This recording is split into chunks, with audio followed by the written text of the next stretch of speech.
Semana passada tivemos uma publicação de uma carta pela democracia, muito em virtude, ou pelo menos parece ser, por conta das comemorações ou por aniversário do golpe de 1964 que inaugurou a ditadura civil-militar.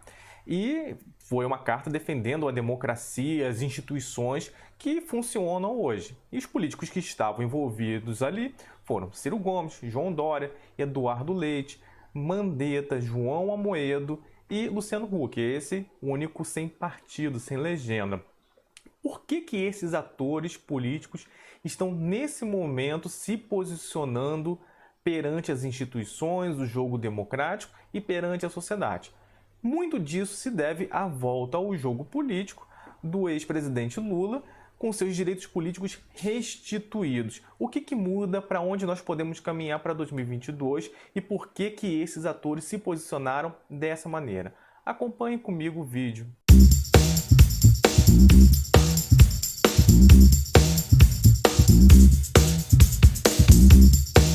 Olá, aqui é o professor Tiaron Borba. Peço já, inscreva-se no canal, dê o seu like e compartilhe o conhecimento do Balanço Crítico. Nos acompanhe também pelas redes sociais, para sempre que estiver saindo um vídeo novo, conteúdo novo, você ficar ciente e acompanhar aqui conosco.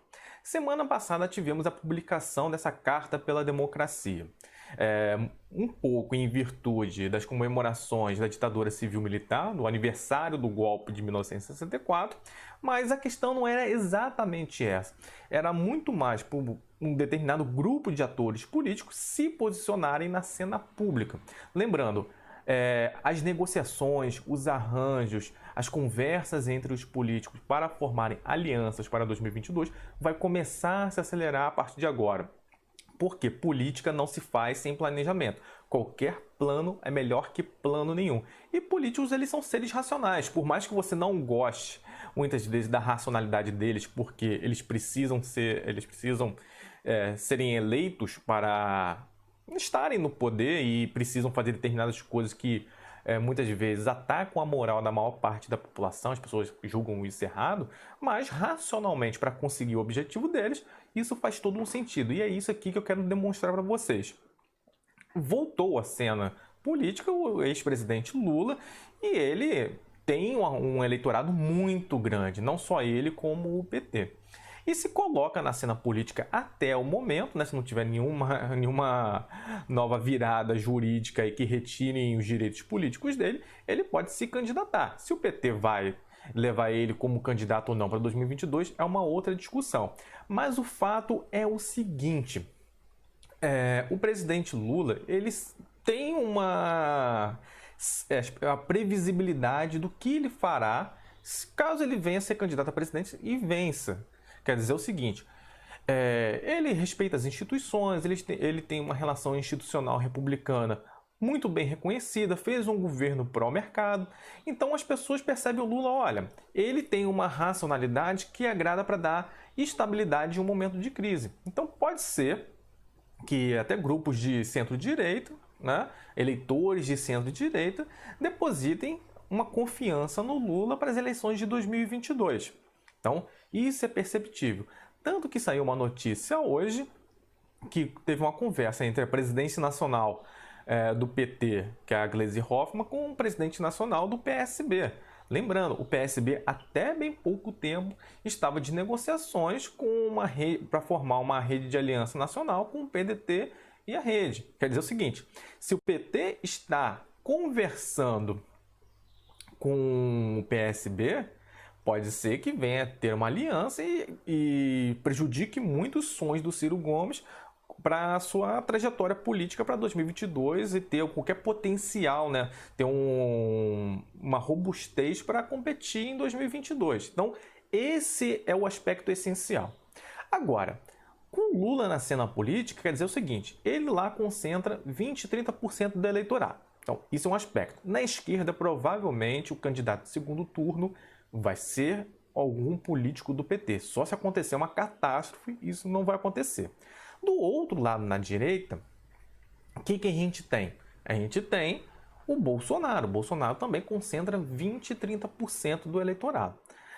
Então, vamos dizer o seguinte, O eleitorado difuso, aquele que só escolhe o seu presidente, o seu candidato lá às vésperas das eleições, naquela semana que ele vai votar, é um eleitorado difuso, que não acompanha muito a política. Então ele tem lá, varia esse número de 40%, 50%, 60%. Pode chegar, dependendo da variação desses extremos.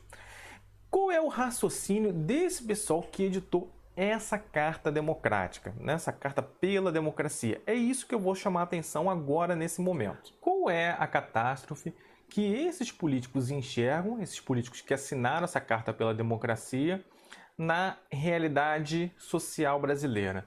Não é uma catástrofe na esquerda, mas sim na direita. Ah, Tirão, por que não na esquerda? Muito dificilmente o PT vai sangrar mais do que já sangrou.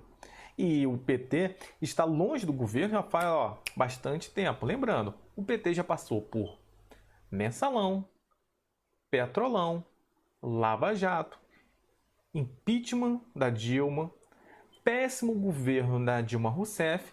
Então ele não tem mais por onde sangrar nesse momento, a não ser que venha uma prova extremamente contundente, robusta, que mostre que todo mundo é ladrão no PT. Vamos combinar, isso é bastante improvável. Então, possivelmente que nós teremos é o quê? Um candidato do PT no segundo turno em 2022. Agora, o que pode acontecer dentro do centro e da centro-direita? O centro por si só, colocar uma via, uma terceira via, é muito difícil, porque você dá uma referência eleitoral com um partido sem estrutura partidária nacional, bem estruturado, é muito difícil. Então você precisa de uma rede de alianças ampla. DEM, PSDB, PSD, PDT, PSB, são todos partidos que são razoavelmente estruturados, mas não são grandes o suficiente para se colocar o quê? Como uma terceira via. Eles só têm possibilidade competitiva se fizerem uma aliança entre eles. E o que eles esperam?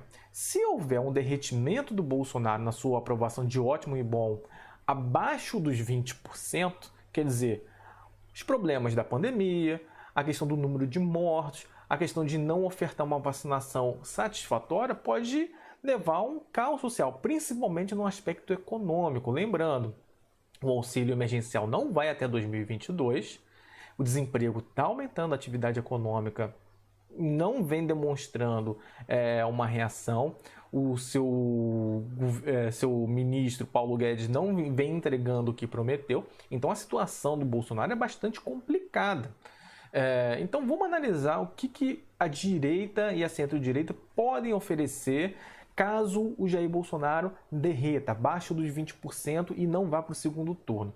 Primeiramente, João Amoedo é de um partido pequeno, de um liberalismo econômico radical, só que é um partido, por ser pequeno, não tem uma estrutura partidária nacional e nem se coloca propenso a fazer uma rede de alianças ampla. Então é como se fosse um PSOL da direita. Então o João Amoedo muito dificilmente será um candidato competitivo. Depois dele vemos Mandetta, que é do Democratas, mas tradicionalmente o Democratas não lança candidato. Pode lançar uma pré-candidatura, como fez com o Rodrigo Maia na eleição passada, mas a tendência é que ele sempre apoia um candidato forte da direita. Então eu acho que o Mandetta é carta fora do baralho. Aí vem os que podem ser potencialmente pré-candidatos de fato pelo centro e a centro-direita e se colocam como competitivos caso exista um derretimento do Jair Bolsonaro. O primeiro deles, Eduardo Leite. Eduardo Leite é um governador jovem e razoavelmente esperto. Ele conversa, tem uma boa relação, uma vida partidária no PSDB, ganhou o governo do estado do Rio Grande do Sul e ele, de maneira muito assertiva, falou: eu não vou ser candidato à reeleição no governo do Rio Grande do Sul. E é uma postura que ele adotou, ele disse que adotou há bastante tempo e tudo mais. Mas por que ele fez isso? O seguinte, se eu não me engano, desde a redemocratização, nenhum governador do Rio Grande do Sul conseguiu reeleição. Então, como que ele poderia ser candidato à reeleição em 2022 e perder em 2026 ser candidato a presidente? Né? mostra que ele fracassou no seu estado, como que ele pode governar o país. Então, dificilmente eu acho que ele é por isso que ele fez essa escolha de não ser candidato à reeleição do Rio Grande do Sul e ser candidato à presidência. Ah, Tirão, mas se ele perder, você perder numa candidatura para a presidência não é demérito nenhum, e a primeira derrota o coloca seu nome nacionalmente visto. Então, esse é um aspecto. Só que ele compete com o Dória. O Dória tem problemas dentro do partido, problemas com Aécio Neves, mas é um cara extremamente ambicioso, esperto em alguns momentos e controla o maior estado da nação, que é São Paulo, estou falando em termos econômicos.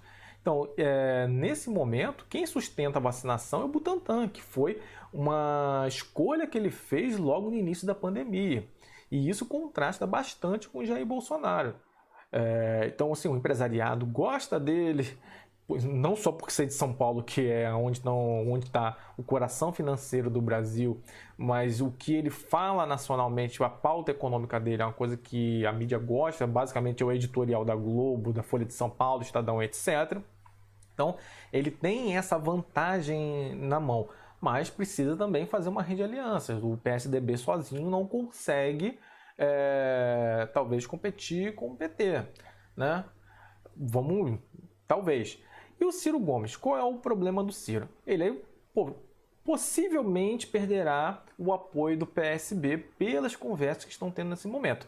Era o que ele queria em 2018, não conseguiu, estava tentando construir isso para ter estrutura partidária, e o Lula e a Gleisi começaram a conversar com o PSB. Sabe aquela conversa, né? Não, vamos combater o bolsonarismo, né? E etc. Né? Beleza. Tá, mas o Lula é um negociador, tem um peso político muito maior que o Ciro. O Ciro tem esse problema. Só que o Ciro ele também transita na direita. Ele tem um eleitorado de direita e pela sua racionalidade, como ele se coloca como um projeto de país, as pessoas de classe média gostam do Ciro. Aí vocês podem falar, não, mas o Ciro sempre foi de direita. Pera lá. O cara sempre fez um discurso contra banco, mercado financeiro, sempre teve um discurso social. Isso é um discurso que é muito vendido pelas mídias do PT lá, Diário do Centro do Mundo, Ópera Mundi, TV 247, do que propriamente se analisar. Lembrando, o governo Lula foi muito mais pró-mercado do que o discurso do Ciro. Então, falando racionalmente, é isso. Tanto que o mercado financeiro muitas vezes tem desconfianças em relação ao Ciro. Mas pelas suas alianças lá no Ceará, ele sempre, e suas alianças, o seu governo e as pessoas que eles apoiam, sempre foi responsável fiscalmente. Não foi uma radicalidade que aparece no seu discurso, mas ele é um candidato de esquerda. Então ele tem essa migração para o PSDB. Aí a grande questão, será que o Dória e o Eduardo Leite vão aceitar isso? Pode ser.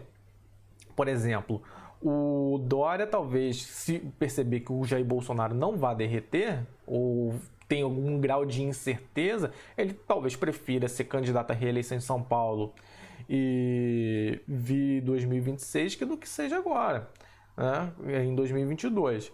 O Eduardo Leite, a gente não sabe, é um político novo ainda, a vida partidária é uma vida de pessoas experientes, então preferem apoiar o Ciro agora, é uma possibilidade. E como que fica essa equação? Se o Bolsonaro derreter e aparecer um outro candidato na direita, aí o PT tem problema. Por quê? O Lula tem uma rejeição muito alta, de 40% ou mais. Isso vem saindo pesquisa há bastante tempo em relação a isso. Aí você pode falar, Tirão, mas os outros não têm a rejeição alta porque não tem o peso do Lula. Eles podem ter uma rejeição alta depois? Podem, mas não necessariamente. Lembrando, rejeição é uma coisa que é construída com desgaste político. E eles não têm esse desgaste político que o Lula teve. Então, isso é um fato. Então, existe uma possibilidade de crescimento desses atores políticos? Possuem. Você pode falar, você não falou do Luciano Huck, que escreveu também a carta lá pela democracia. O Luciano Huck tem nem partido, então é uma coisa que a gente nem deve considerar. No dia que ele tiver partido, vida partidária, né? Eu acho que ele está muito mais envolvido em pegar o horário do Faustão que sai em dezembro do que propriamente ser político, né? Ele tem questões financeiras muito importantes para resolver antes de se dedicar à vida pública. Então, se você gostou do vídeo, comente aqui embaixo, deixe seu like. Se você não gostou, deixe seu dislike, mas comente aqui embaixo também. Um abraço, até a próxima.